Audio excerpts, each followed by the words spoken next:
Good evening, everyone. This is the final session of the evening. Therefore, a great responsibility of keeping the energy going for the last lap.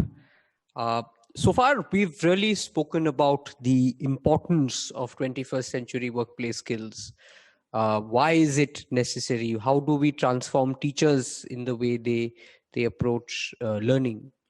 So the final session is essentially a summary of all the discussions and deliberations we've had so far on how do we really prepare children, adolescents, and even youth for the new world of work.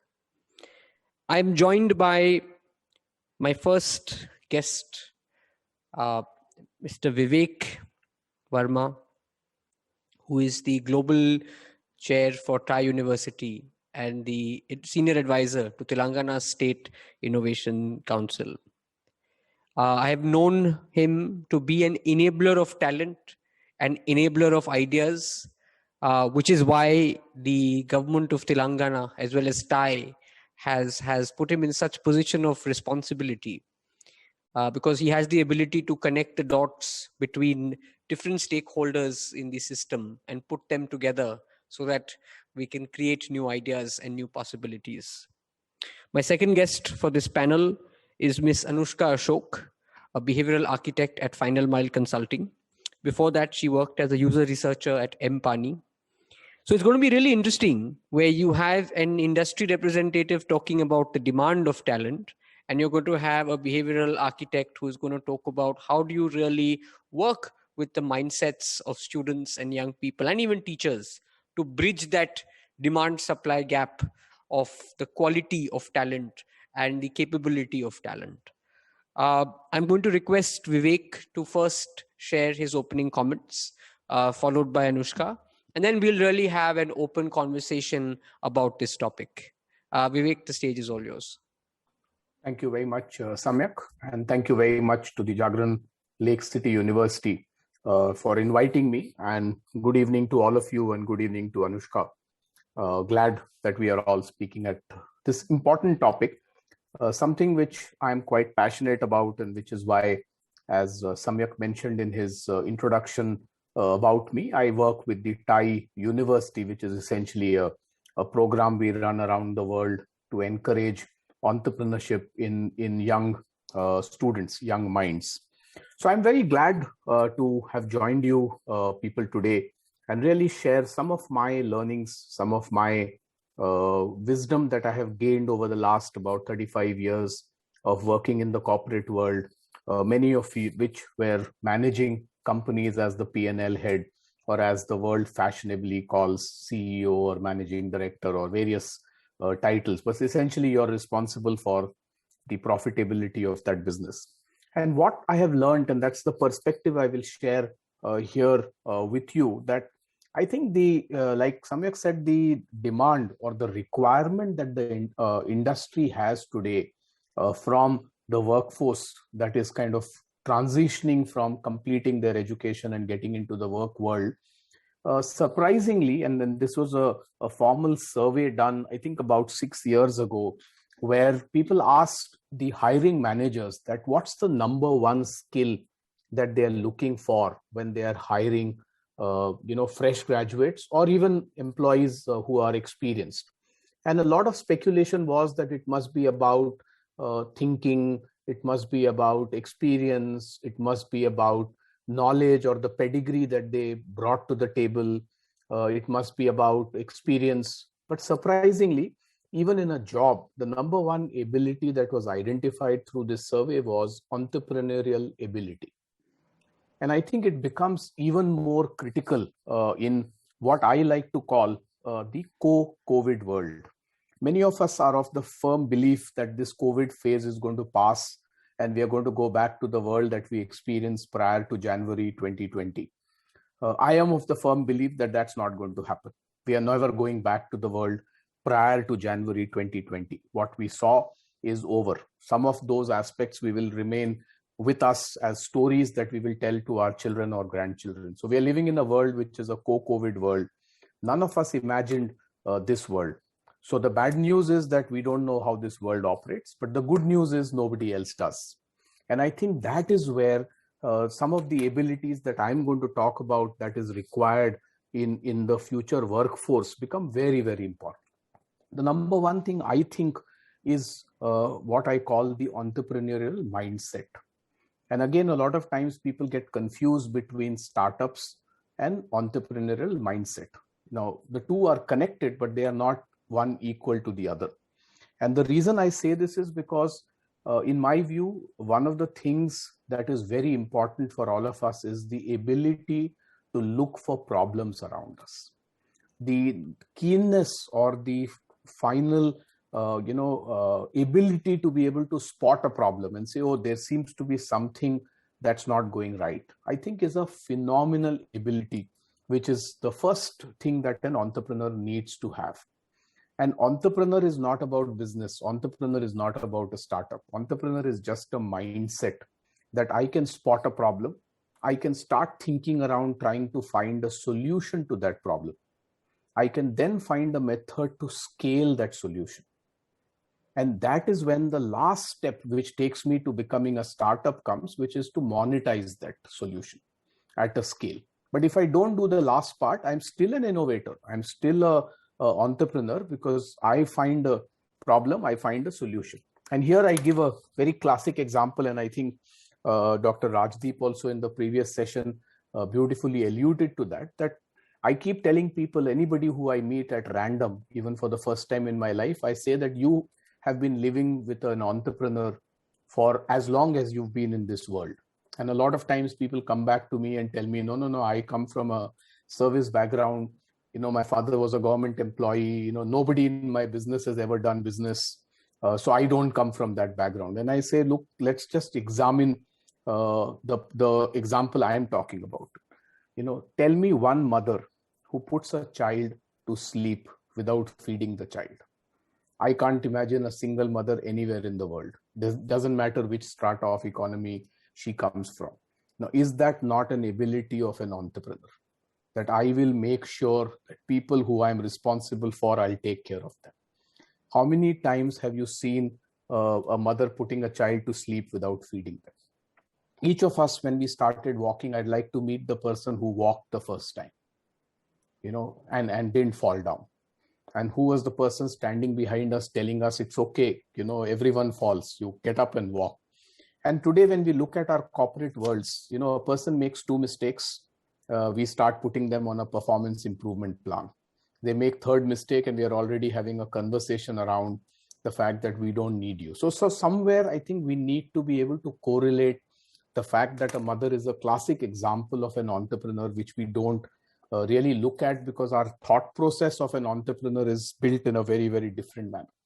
And that's happening because, and I'm sure Samyak will love what I'm going to say now, that this whole soft skills have just become so poorly kind of talked about that today everyone thinks that soft skill is, oh yeah, theek hai, it's something you will do because it has to be done. But I think the world is lacking the so-called quote unquote soft skills. We are all fantastic engineers. We are all fantastic doctors.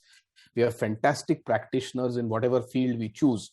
But we've forgotten somewhere that we are dealing with human beings. We are dealing with another fellow human being. We need to think in that manner. We need to apply of that nature. We need to have an attitude of that nature. We have to have a behavior. And I'm sure Anusha will talk a lot more about this because that's her area of expertise. But that is forgotten somewhere. And we all just focus on that. So I think that I'm hoping we'll be able to spend some time to say that I think the focus needs to now move back to a lot of these things. Classic example I will give is that we employ a new person and within 2 months we say this person is not a team player. And I'm saying, okay, let's for a minute think about what's happened here. For our 15 years of formal education, we were beating this child to say that you have to come first. And if the child came home and told their parents or anybody else that I came second, the first reaction was, okay, who came first? What are you going to do to beat that child and become first the next time? So 15 years I have lived with that mindset. And then suddenly I come into the corporate world and my boss is saying, you're not a team player. oh, hello, I'm not a team player because nobody told me I have to be a team player. I was always told beat everybody else and come first in the class. So this whole mindset piece, I think, is very, very important. And the last piece, as a practitioner or as someone who's on the industry side, will be the whole community engagement. That it's no longer about me and my performance. It's about how do I take the whole team forward. And that again is something that we need to really work on.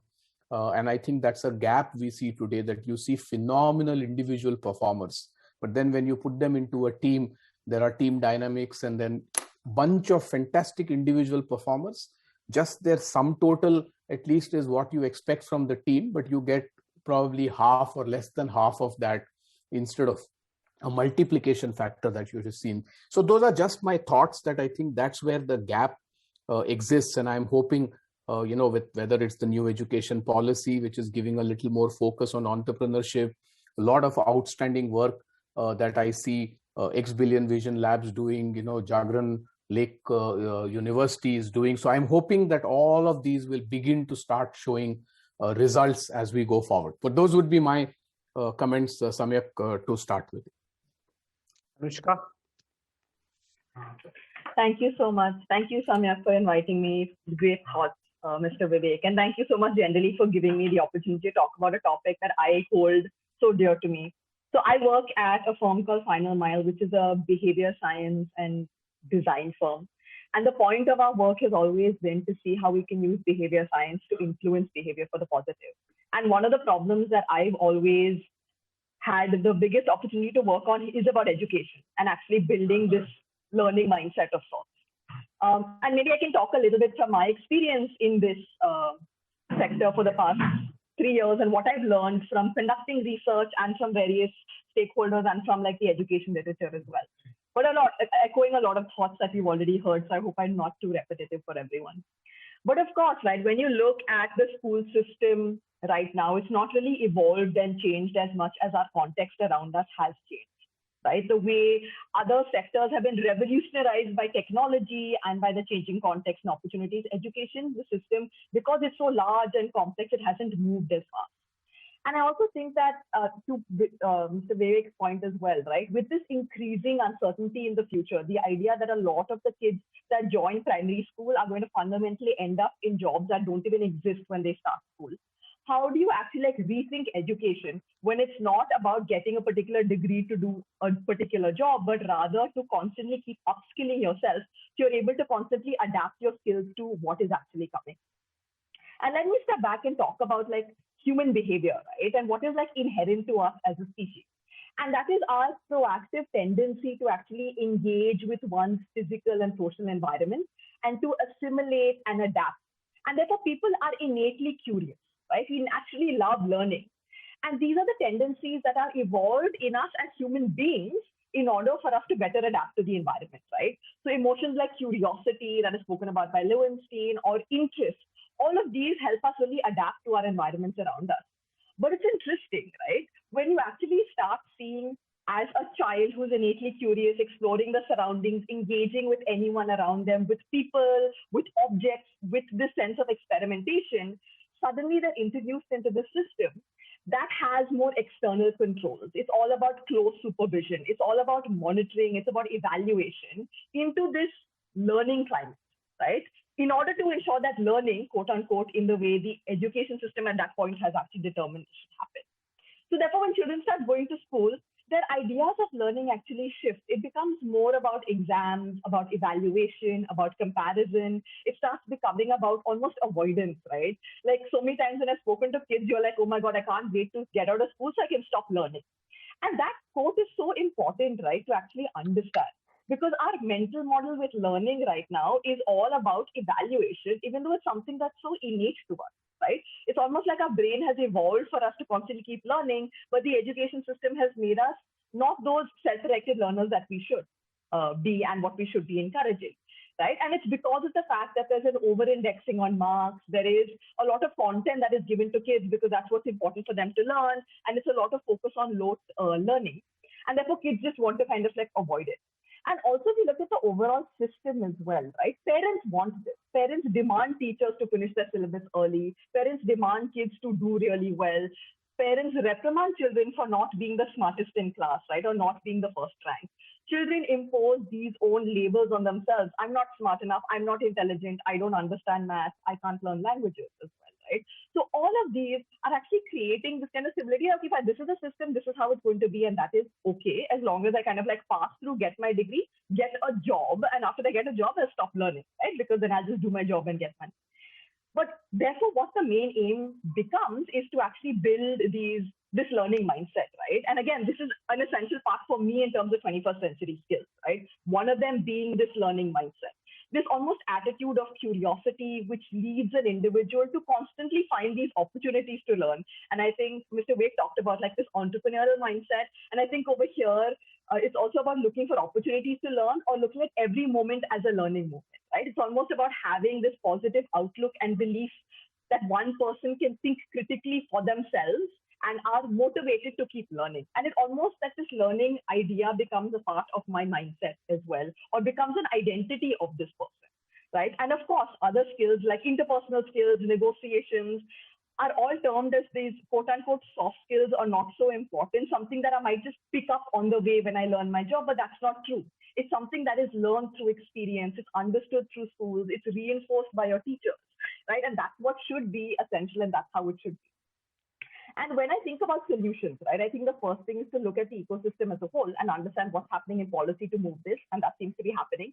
It also is about like what happens in school administration, right? How can schools be viewed not only for the best ranks, but also maybe for the kids with the best extracurricular activities, right? With the skills, with various other aspects other than just marks. And also about how teachers, and again, teachers are enabled and trained, given the right incentives, given the right tools, given the right opportunities to be able to create these environments for the students. And also for the parents to demand more, right? Not just about marks, but to think about how their children should become citizens of the country, right? Rather than just to get a degree or a stamp of like number the first. And therefore the parents can't leave education up to just the school, but rather it is an important part for them to be part of the system to actually make sure that everyone is learning all sorts of skills and they're reinforced at home as well. So yeah, and I think just to sum up, right, I think the idea is to move away from just content and move to teaching about skills. And therefore, the earlier idea of like you have to memorize anything and everything should be known in your brain is not in this world today, right? Because all information is available at our fingertips. But what the critical skill becomes now is about the ability to search and to edit and to critically understand what's true and what's not, and what's misinformation and what's real information. So therefore, these are the skills that you actually need to start teaching in school and inculcating in school to ensure that people are able to build these skills. The second part is, of course, moving away from feedback that is marked, but also feedback for skills exhibited. And this feedback does not only need to be in terms of recognition. So how do you give certificates for other things apart from just marks? But also in terms of a teacher acknowledging not the first bencher or the first ranker, but acknowledging a person for persistence, for effort, for extracurriculars, etc. And also when you're looking at subjects, right, we have this bias. It's always about the important subjects, which are like math and physics and all of these. And then you have the extra subjects, and the extra subjects being sports and art and music. But if you actually think about all these quote unquote extra subjects, they're all really teaching us these skills that are really, really important for us, right? Sports teaches us so much about persistence, about goals, about like how you need to have this steady growth towards it. It talks about teamwork. And all of these skills need to kind of be imbibed and understand that that makes me a full student versus an extra subject that maybe I should not focus on. Or the same with art, the same with music, right? It helps you express, it helps you become more empathetic as a person to the people around you. And I think the last one is, and I think everyone has spoken a lot about this growth mindset, but I do really think that building this growth mindset and this idea that skills aren't fixed, right? I think that we've grown up thinking that I'm not intelligent, I'm not a good sports person, I can't learn languages, but that's not true. It's about with effort, you can do anything. The same way in which the same person goes to work and says that you're not a team player, and he answers like, yeah, but well, I'm not a good with people, so stop. Rather than having this idea that I can learn to be good with people as well. And therefore, I will engage any sort of service to help me build those skills, right? And the last one is, of course, and I think Mr. Ved, you talked about it as well, like looking at learning as more in terms of not individual but group, right? So how do you look at peer-based learning? How do you look at learning from people who are not in your grade but above you, right? Because there you learn mentorship skills, and I as a learner almost get that interesting edge of like learning from a person that I'm really looking up to. And also moving to the community, to parents, because the onus should not be on a teacher, because teachers already have so much work to do, right? So how do you actually enable the entire community to actually make sure that the teacher is able to actually become her role that she wants to take, which is that of a facilitator in this whole learning process? So thank you. Thank you both for sharing your candid views. I think it's really important that representations from your disciplines speak up with what you think should be done and how it should be done. And we're in a very we're in a space today where faculty is listening to us. Behind me are a set of very illustrious and progressive teachers, and policymakers are also connected who are actually listening, and I'm very confident that this dialogue will result in actionable outcomes. So to aid that process, Vivek, I'd like to start with a hard question, because there are also students listening to us. When a candidate comes to you for an interview, and say, let's assume, let's have some fun. He or she is a IIM graduate, but now you're going to reject. What would be those rejection criterias, even though he or she is an IIM graduate? I think the first one would be, and at least from my perspective, would be the attitude. What does sometimes tend to happen, and it's not a generic statement, so it's not every single case, but what does tend to happen is, because I am from IIT, IIM, or any other named Ivy League institute, I come with a certain baggage, in my mind at least, to say that okay, you've already read on my resume that I come from this institute, so out of the 5,000 applications you got for this job, I am already in the top 300. And this is in my mind, and I haven't done anything to demonstrate that, but it's already in my mind that, okay, the 4,700 are not from this Premier League, so they are not in the same league as me. So that's one reason I look at it, saying that what's the attitude you're bringing here, because what you learned in IIM is of value, as long as you're willing to continue the journey of the learning going forward, and more importantly, the application of that learning, which is really going to make a difference to the real world. The theory is one part, which is important, and that's the basic. So I don't want students here listening to us think that, okay, theory is something we can forget about it. But the critical path is to be able to convert that learning into being able to make a difference. So attitude, the learning ability that they demonstrate. And I think the third piece is also going to be the overall perspective that the individual brings. Quite often I have seen that people are masters in one thing. And I think the world today is emerging to that you need to know some things very well, and that is your specialization. But that does not give you a reason to say everything else I'm completely ignorant. And I think it's important to understand that, you may not be a master in every area. None of us as humans can ever be. But at least I have a basic working knowledge, or what we like to call street smart in the colloquial language, that, here's someone who is able to manage if he's put into something which is not his core or not her core strength. So I would think these would be a few key skills. And, going back to the last point I made earlier, teamwork. How good are you, and what demonstrated cases can you show of having worked with people? So there is, and Anusha is far better equipped, but there is this whole school of behavioral interviewing, where you are actually asking for demonstrated behavior, which tells you the use of some of these skills, rather than me just telling you that, these are skills I bring to the table. So I am someone who earlier on in my life was subjected, or was kind of had access to learn this. So I follow that. So I work with a lot of these candidates to say, okay, let me understand from a behavior standpoint, when it happened, what did you do? Because then I can gauge from that, are you really someone who practices this, or is it because this is the fashionable skill to talk about? So you will come and say, okay, I am a team player, I work superbly in a team, and blah, blah, blah. So those would be my straight answer to you, Samyak. That I do start with a very varied mind. Right, wrong, but that's the experience that has taught me that 305,000 is largely the starting point that a lot of these people come with. So a very interesting transition to the next question then. Anushka, how do you then apply, or how can teachers apply behavioral techniques to inculcate these abstract attributes or abstract characteristics, which unfortunately cannot be taught? They can't be taught in the conventional sense. So then how does the classroom experience evolve to make somebody have a humble attitude, humility, for example? I think that's what Vivek is trying to say. And teamwork, especially in an environment where right from your parent to your teacher basically programs you to come first, which means leaving other people last. I think that's a great question, and also a very, very hard question to answer. So thanks, Samyak. But maybe I can kind of talk a little bit just about, I don't think it's only the job of the teacher, but I think it's a job of the methodology of teaching as well, and like what's the role that they play and how the subject is kind of, the syllabus of the subject is kind of determined, right? But one thing that I do think is essential is that if you're obviously always used to someone telling you what it is, and you have a textbook in front of you that says that this is going to have all the answers right now, immediately you believe that I could know everything, right? And it immediately tells you that if I know all of these, I'm able to get 100% of my test.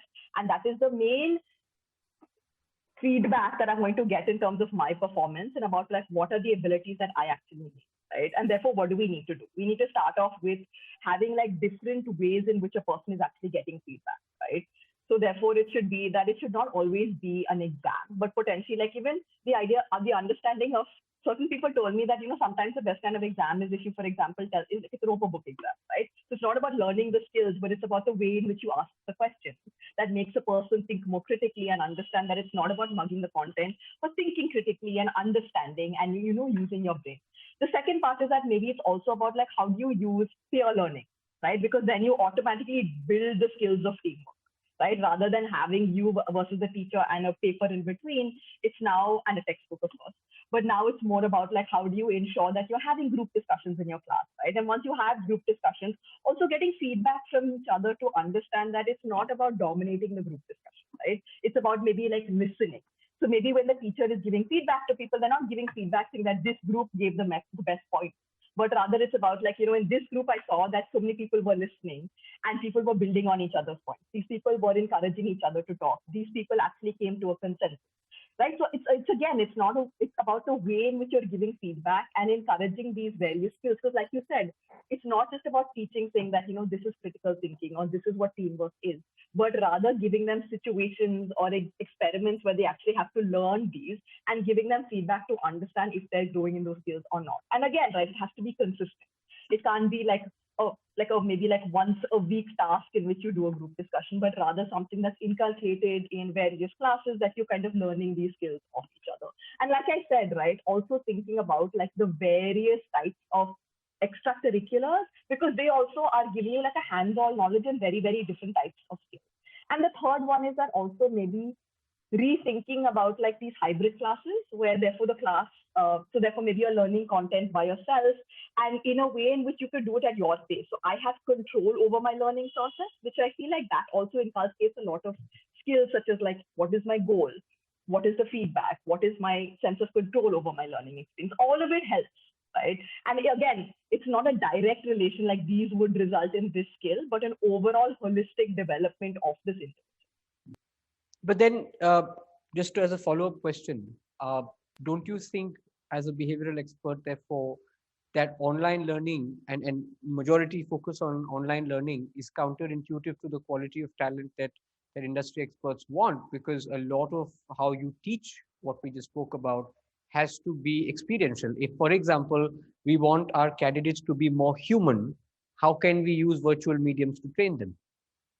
So, and again, I always meant it as a hybrid model, right? Because I do think that when you're looking at online education, the whole edtech world has realized that, and I think, again, everyone understood that it's all about blended learning, right? It's about the fact that what do you want to do online? What do you want to do at your own pace? What do you want to use? What technology is good at, which is more of like adaptive learning paths versus what you want to do in person. And therefore, you spend the time in the classroom in these more engaging discussions, right? The teacher doesn't have to go through the entire syllabus, but rather maybe she could use that time to have an engaging debate or could have like an interesting quiz.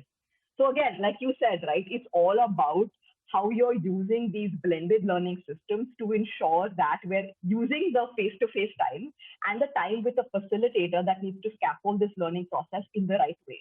Because I think right now, the system is overburdened, right? There's so many things to do, but we're expecting the teacher to do this entire process, and even like the school administration and the parents to believe that if I send my child to school, he will come out as the perfect citizen who's getting the perfect job. But that's not true, right? We have to make sure that we're looking at a blended learning system as well as the community as a whole to encourage all of these things. So I agree with you.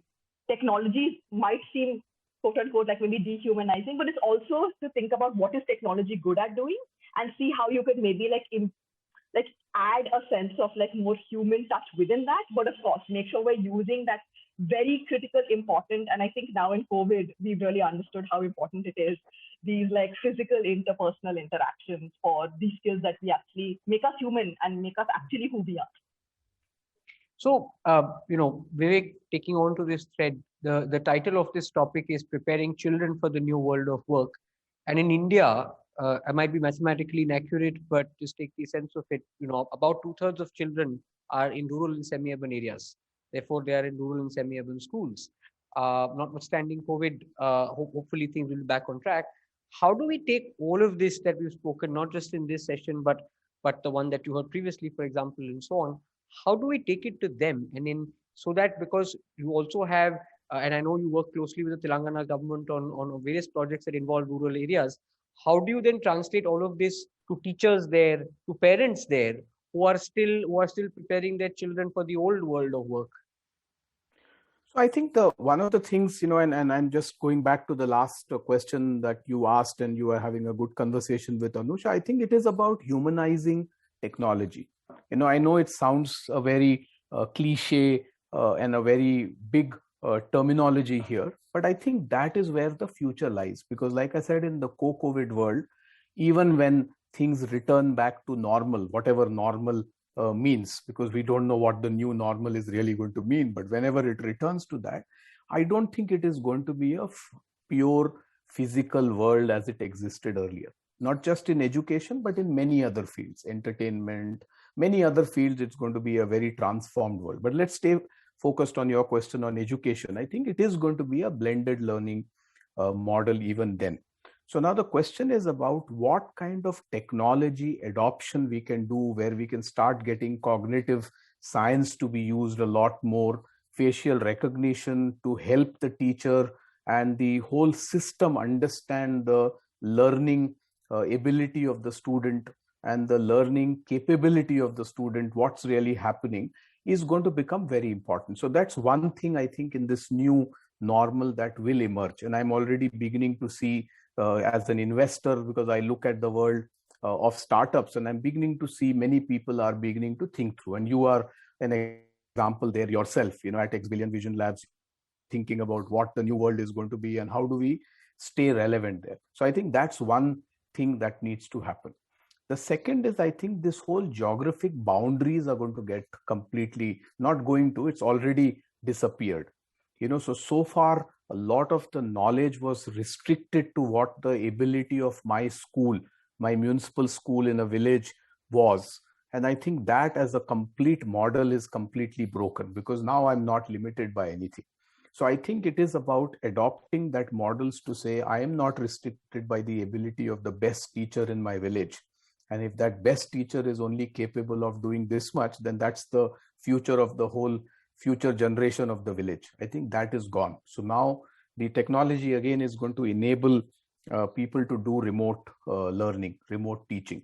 And that is again going to become a big future area. However, that comes with a caveat, which is where the struggle currently is, that a lot of the teachers are teaching online in a native offline technology.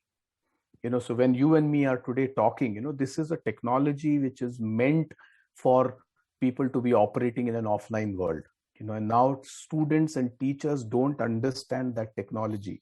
the Zoom is not the best platform for a class to be run, because you can't really engage with them and a lot of that. So a lot of technology solutions will need to be built such that the engagement does not die.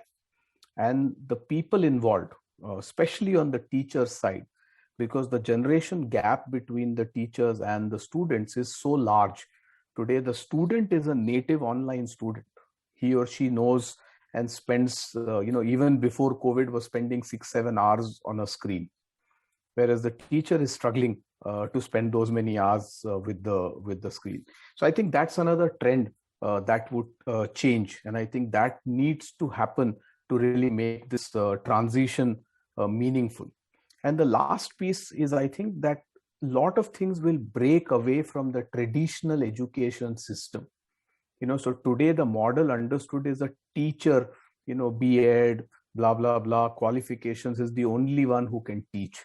And I think we talked a little about the fact that, community, peer learning, this is going to become another important, and these are not trained teachers. They're just coming and sharing their experience. They're coming and talking about what application of theory they did, what they did, what challenges they faced, and take things forward.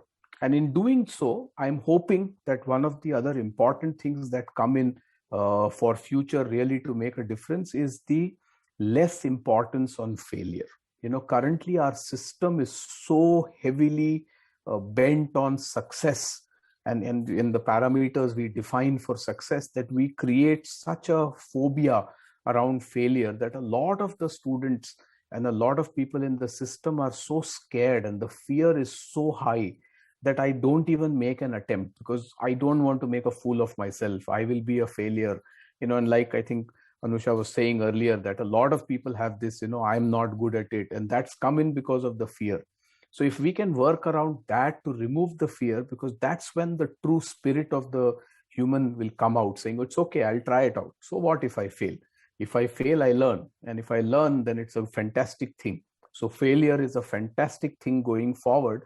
That mindset, I think, is going to take something to happen. And I think those would be things if we need to do to really transition in the new co-COVID world to make a meaningful future. So Vivek, in the world of work today, a lot of importance is given to data. Data literally governs business decisions. And on the other hand, schools or our college system, it's an interesting complex challenge where it actually programs people to only think within data. Now, the thing is that, like you said, the world needs smart generalists, which essentially means data-driven dreamers and not data-dependent people. So how do you kind of, in your view, and I'll come to Anusha as well on this question, that how do you program a child to say, yes, data is important, and data is going to be an important role in defining your career success, but also don't limit your mind to by that data, because you need to use that data to dream. To conclude my question, once Henry Ford famously said that if I asked people what they wanted, they would have said a faster bullock cart and not a car. But the problem is that data would tell you, okay, people need a faster mobility. It won't tell you that people need a car. So how do you kind of reprogram people to think like that? So I think, it goes back to one of the points I made earlier, that the ability for us to really perceive what's happening around us, what is there, what is the problems people are facing, that ability is something that we have to hone in the future generations, and that will help them get the larger perspective. See, one of the things I kind of talk a little about is that most of us understand a vision statement for a company. And if you talk to any startup, any large organization, they will all have a very powerful, fancy vision statement, which will be, displayed at the offices. Now, two problems with that. One, if we stay with the organizational context, how has it really been democratized? Is it a shared vision where everyone understands that? And more importantly, to respond to your question, how many of us as individuals have a vision statement? And the place where that comes in, or that honing that I'm talking about happens, is that gives you an ability to really look at the bigger picture. start thinking about the larger picture, start thinking about the context or the perspective in which you're trying to find a solution. I think that as an ability is something that we need to work on to get the students to say, okay, that's the data telling you. But what world is this data existing in? Let me take a step back and look at the larger picture and then kind of juxtapose the data I have with the larger picture. And when that happens, and then is when they can connect the dots and then start, and that is the real use of data, because that is when the data becomes meaningful. Okay, in my village, whatever X number of students get, whatever, let's say 98% in science, but only get 80% in English. Now that's what data is telling you. But if you haven't looked at the larger picture of that, is because we have a few engineers in the village and they are only focusing on teaching everyone mathematics and science and forgetting about the basic language skills. And the whole view is that everyone has to go to IIT, everyone has to go to America and pursue engineering program. And I'm speaking this because I come from the Telugu speaking states where a lot of this happens. When you see a lot of our students, their first aim is to really become an engineer and go to the United States.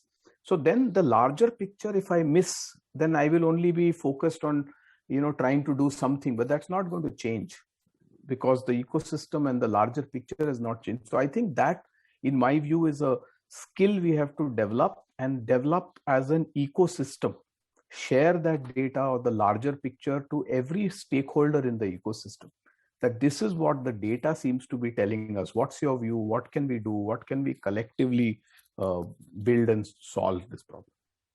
So Anushka, then, taking this note forward, how powerful do you think is including the word purpose to prepare children for the new world of work, especially in the context where a lot of the jobs that we prepare our students for today will be automated, and a lot of the work that will remain for humans will require application of creativity and emotional intelligence.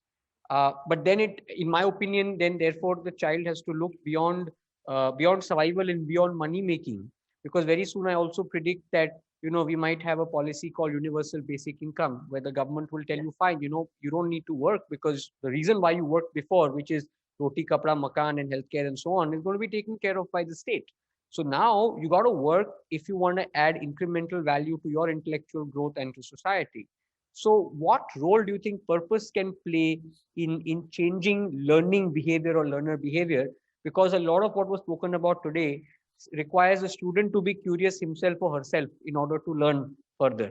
So could you throw some light on the power of purpose? I think that's a great question. And maybe we can start thinking about it from, like, even now, when you talk to kids and you ask them, what do you want to do? Usually their answer comes from either what their parents have told them they should be doing, or maybe what they've seen around in terms of people around them, what they're doing, or maybe like the cousin who potentially they believe is well settled in life and therefore they want to do that, right?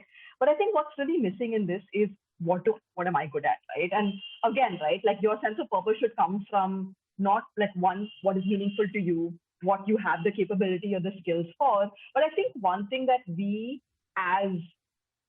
don't do enough is to introspect on what we actually want, what we actually like enjoy, what our actual aim should be, right? And it's not easy to do that as well, right? It needs to be some sort of like a guided process for people to discover like what their purpose is or what their idea of their life should be. And of course, to also understand that could be dynamic and that could keep shifting based on the more information you have about the world, right? Because I think there are two edges, right? So one is that you either believe that when you're small, you need to have some sort of purpose. The purpose is given to you by your teacher, by a subject that you're good at, by your parents, or by maybe what you've been taught is the ideal world, right? And then you basically have this goal and you can't change your goal because you believe that I've decided and therefore I can't change, right?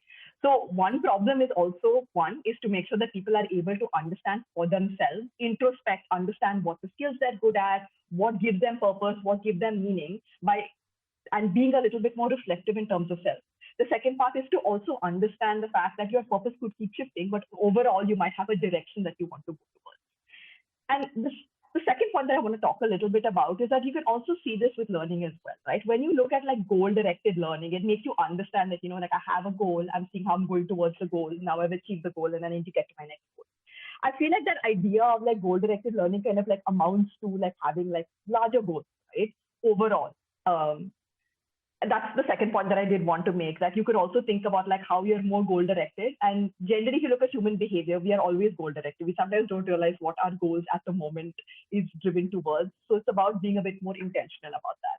And I think the third point to be made is the fact that when you're looking at purpose, and like you said, right, this larger idea of purpose in a world where I don't have to be driven by my basic needs, which is not the reality of India right now, right? But if you're looking at that particular idea, I think that the education system has to look at very differently about how you have particular like almost quote unquote subjects about like introspection and self-awareness and maybe philosophy and all of these things that help you kind of think through these ideas. And of course, liberal arts as subjects, right? Broader, like because subjects kind of connect overall, and the subject that you choose in the start should determine what you're going to work in the future. So then, Vivek, my final question to you is, how do you reprogram the minds of an HR manager? Because while we have all these conversations about life skills being more important, cognitive skills being more important, at scale, an HR person still filters candidates based on which college, what score, what GPA, do you know English, do you know what certification courses have you done? And these still drive hiring decisions, which is why schools still prepare people for the old world of work. So not, and I'm not talking about at a CHRO level, because CHRO will still read the World Economic Forum report on future jobs and think, okay, I need more people with more human skills. But his or her manager is still operating in the old world of work. So how do you kind of solve for that? Because you are also sitting on the board of TiE, you are at the intersection of various discussions at the corporate in the corporate network. So I think one of the things, Samyak, which is happening in the industry is that as you're seeing more and more of this gap between, what is required and what they are getting, a lot of times the business leaders are themselves getting involved in the hiring decisions. So we are beginning to see that a lot of the hiring is not through the traditional routes that used to happen. It is beginning to change to say, okay, I am seeing through my own channels that these are the people.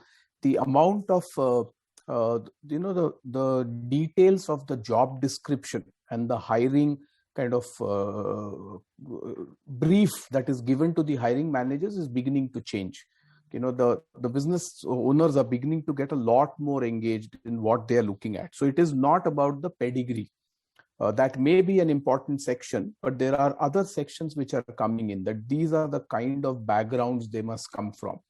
And I'll give you a classic example for a job that I am kind of involved in, where they were struggling so far about the person's ability to be able to position themselves in a city. Now, for the first time in my life, I saw a job description which talks about that this job requires the incumbent to be from this city, requires their children to be studying in the school in this city, and requires the incumbent to have a property in this city. Now, this was never a brief maybe 10 years ago. So in that sense, I think a lot of the brief is changing. Coming to your question of the HR managers and their thinking to change, I think they are also beginning to realize that, going by this traditional approach of just looking at the CV, and I think today you have a phenomenal job skill of developing CVs by itself, and that has become a job by itself, where people are just sitting and making fancy CVs. So I think the HR managers are also beginning to realize, and I personally believe that this whole behavioral style of recruiting or of interviewing is going to change. Gamification is another area that the HR managers are beginning to use. So it's no longer just a simple send me a CV. Even the data that you're inputting is by way of a gamified approach, where I'm going to ask you to fill a certain section. Based on the answers you give me, the next section kind of alters, and it helps me understand you a little better. So it's not one traditional approach that, fill the first page, the second page opens. Based on your answers in the first page, the second page completely changes. So a lot of that gamification is also something that industry is beginning to apply. And I think the last piece is the fact that a lot of this is happening through also community engagement of, how do we kind of understand the references that you can get from current employees, because they are the best fit. And I think it's been around for a while, but the importance or the significance of that is also going up. So I think it's a question of the business getting a lot more engaged. There was a time when I started my career that, this business managers never got involved. Here's the job description, you send somebody, I will give him some inputs. Thereafter, I just want you to produce the best guy to me. That's no longer the case, So I think that is changing, and that will make a big difference to this problem of looking at just the CVs, looking at just the pedigree, rather than looking at the other so-called soft skills of the candidates that we need to look at. Thank you so much. I think with that we'll have a round of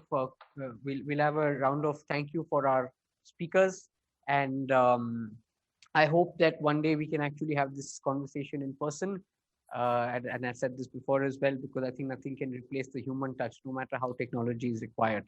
And I hope that both of you in your fields continue to drive the change to prepare students for the new world of work and make right hiring choices in the new world of work. Thank you so much. Thank you so much for this wonderful session on preparing school students for the new world of work. I again thank you, Samyak, for your contribution and giving us new ideas rather. With this, we come to an end of this seminar. I would now like to call upon Dr. Ruchi Sharma to give away the concluding remarks.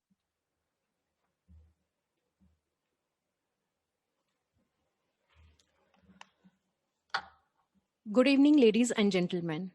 The purpose of the seminar was to brainstorm and to bring awareness on 21st century skills for human excellence. Today, we had fruitful discussions highlighting to visualize education from a different perspective. In the seminar, the discussion was focused on the strategies to be implemented for successful paradigm shift in school education. Education for tomorrow must hone the learner's ability to become a co-creator of knowledge rather than being just a passive receiver. A student, as a lifelong learner, should carry the acumen and desire to learn, unlearn, and relearn. The learner should feel responsible and be ready to adapt for their own learning. And for this, learner autonomy with responsibility is very important. The focus is on the process rather than on the product. Hence, encouraging learners to develop their own purposes for learning and to see learning as a lifelong process. Education is not a consumption activity, rather it is socio-relational activity where teacher-student relation is important. We need to reimagine our curriculum framework and make it dynamic, one that acknowledges a fluid and flexible structure of going beyond classroom boundaries as well as geographical boundaries. And in this way, learners develop a stronger grasp of subject matter, a deeper purpose for learning, and a greater ability to analyze situations in a holistic manner. It is a well-known fact that we learn best when we connect and store information in meaningful chunks. Socio-cognitive psychology stresses that people learn by chunking new information with existing knowledge, and that meaning plays a very important role in forming those chunks. We need to reimagine a teacher who plays the role of a learning facilitator and who remains a learner too, because learning never stops. The teacher needs to leverage the innate capacities of learners. With the world changing into a more coherent global entity, the contours of knowledge are expanding. So, a radical course correction is needed with an utmost sense of urgency. The old paradigm attempted to fit all students into a one-size-fits-all learning environment. Conventional teaching is becoming a hindrance in the pursuit of knowledge. Now, education is no longer merely to evaluate the skills of storing and retrieving, but also the ability to use tools of critical thinking, creativity, innovation, rational inquiry, as well as teamwork. Utilizing and building higher order thinking skills is very important. Each learner is different, and effective teaching needs to take these differences into account. And this emphasizes the importance of learner-centered instruction. And yes, we need to rightfully glorify and make teaching one of the most noble and aspired professions for the best and the brightest. Throughout the seminar, we observed excellent and active discussions, so I can conclude that the purpose of the seminar has been completely accomplished. Now, I would request our Vice Chancellor, Sir, Professor Dr. Sandeep Shastri, to kindly share his views.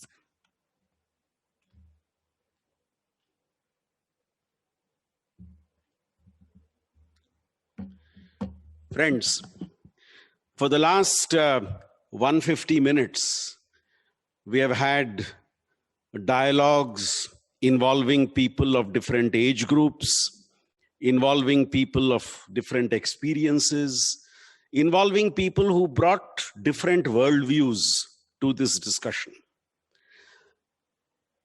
I hope that the 150 minutes has actually raised more questions than provided answers. Because our objective was not to provide all answers, but our objective was to raise much more questions. I think 3 points, as I listened to the last 3.5 hours, 3 points which emerged very, very clearly from all the discussions was this: context must precede content. Education, learning is not simply about context. This content is about a wider context. Our working today and in the past and in the future with X Billion Labs and with Ignited Intellectual has taught Jagran Lake City a very important lesson as we go along. And that lesson is a very simple lesson. Connect to digital technology, connect to IT, but reconnect to HT. And by HT, I mean here human technology. While information technology is important, I think central to our learning is human technology, which was demonstrated in the way Rajdeep spoke on issues, which was demonstrated in the way Nayantara spoke about her experience as a doctoral student, or when in the beginning Dr. Sudhakar talked about the whole philosophical foundations of learning. And finally, friends, all the interventions we have had across the last 4.5 hours have demonstrated the point very critically that capacity is a byproduct of commitment. Those who have toiled in this field of learning and education over the years have understood learners, have responded to learners, have worked with learners, have been in that environment. There is the real voice of understanding what the 21st century classroom, what the 21st century learning, and what the 21st century skill set is about. So friends, we do hope this has been a wonderful experience for all of you.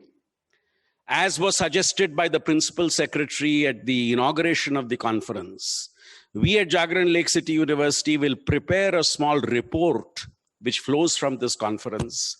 We will submit this to the government, and we will make that as a blueprint for a future dialogue on the life skills for 21st century learners. Thank you all for being here, and thank you all for being part of this very, very important exercise for us here at Jagran Lake City University, which we have done in collaboration with X Billion Labs and with Ignited Intellectual, our partners in this very important intellectual journey. Thank you.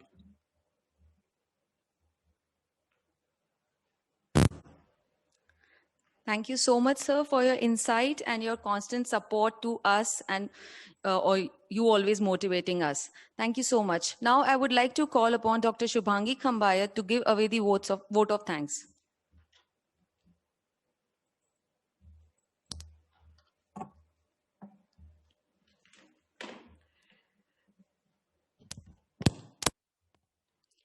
Good evening to one and all present here.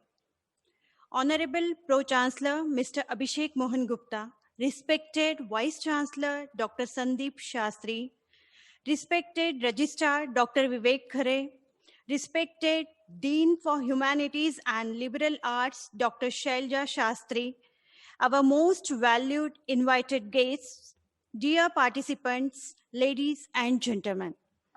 I, Dr. Shubhangi Khambayat, take this opportunity to propose vote of thanks. At the outset of this occasion, I express my deepest gratitude to our chief guest, Mrs. Rashmi Arun Shami, Principal Secretary, School Education, Government of Madhya Pradesh, for sparing her precious time from her demanding schedule and for sharing her profound experiences. We are thankful to all the esteemed speakers for making us understand the new dimensions of human excellence in the 21st century skills. We are thankful to Honorable Pro-Chancellor Mr. Abhishek Mohan Gupta for giving us an opportunity to organize this seminar. We are thankful to Dr. Sandeep Shastri, Honorable Vice-Chancellor, Jagran Lake City University, for your leadership and support in making this event successful. We are also thankful to Dr. Vivek Khare, Registrar, for his constant motivation and encouragement. We must thank our Dean, Humanities and Liberal Arts, Dr. Shailja Shastri, for her enthusiastic support and untiring efforts for organizing such an event.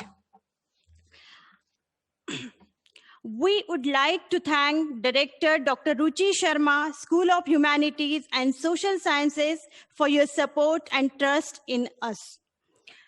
Our deepest gratitude to X-Billion Labs and Ignited Intellectuals for their collaboration. We are also thankful to our IT, communication, and admin team for their constant efforts to make this seminar possible. We must not forget to thank the organizing team, all my colleagues and students for your hard work, which has made this seminar a grand success. Once again, I would like to thank everyone for being here and making this seminar successful with your contribution. Have a great evening ahead. Thank you. Thank you so much, ma'am. With this, we come to an end of this wonderful seminar. Thank you so much, one and all present, for your patient listening. And I hope that we all have taken a lot from this today. And thank you so much.